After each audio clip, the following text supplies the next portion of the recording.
Shooting Time Stretch is a staff that increases the speed and power of projectiles. It makes the projectiles move 25% faster and continue to accelerate over time on top of increasing the chip damage. It also gives projectiles Guard Crush and 11 frames of extra block stun, making it great for pressure, even letting you get a tap dust as a frame trap from the blue cube. There's a drastic difference between zoning with and without this staff.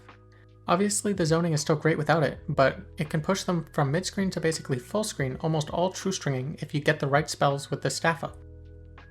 And it makes projectiles harder to contest with buttons since they have less time to react. On hit, it launches them further away, which can make it difficult to convert, but in the corner it wall bounces, making nice easy combos. The only downside is that it may take them out of the corner, so be careful. The Decelerate Shooting Time Stretch staff decreases the speed of projectiles by 50% and continues to decelerate over time. It's great for having the projectiles control space for longer to either approach behind or to rebuild resources. It also reduces the knockback on hit, making it easier to convert into combos. This becomes especially easy with the yellow cube. You can easily flood the screen with projectiles using this staff. However, they can hit the cubes easier since they have more time to react. Also, since they continue to move slower, some cubes like the arpeggio cubes won't quite reach full screen before disappearing. High Pass Filter Gravity Staff essentially makes things go up. It'll make you jump 40% higher and cause some spells to arc upwards. This makes projectiles cover the airspace much better. Since you jump higher, you'll reach them slower, potentially being easier to anti-air and make it harder to connect air attacks that aren't JD.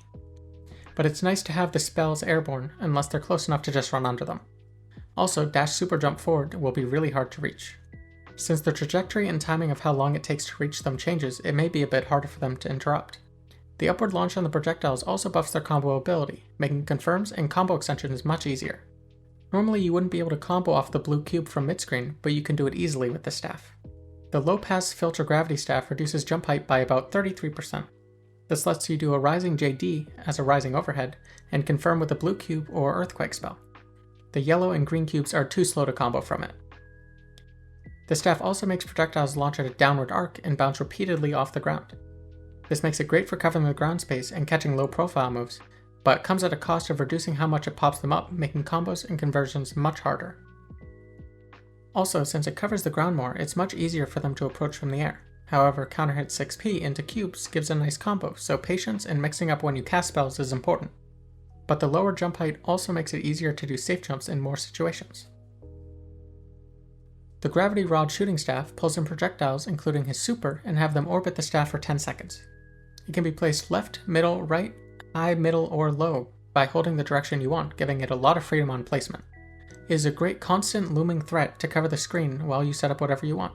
It can be used to stay plus on block for a while and can lead to really long combos if you are able to continue to throw cubes, like when you summon Exodia and get Arpeggios, Tardises, or Bitshift Metrons. The Repulsive Rod pushes cubes away from it with a range of roughly half the screen. It can be placed on the screen like the shooting rod. If the staff is behind your opponent and they block or get hit by a cube, they'll be pushed away from the staff towards you. The opposite is true if the staff is behind you, but it can't push them out of the corner. It can lead to some interesting situations if you launch the cube from the air and have it work like a boomerang. It works great once you knock them down and place it behind them, leading to easy loopable plus frames. And it knocks them down on hit with the special OTG property, letting you continue the combo with spells or normals where you wouldn't expect. The staff has a lot to explore, so definitely test it out for yourself. Thank you for watching.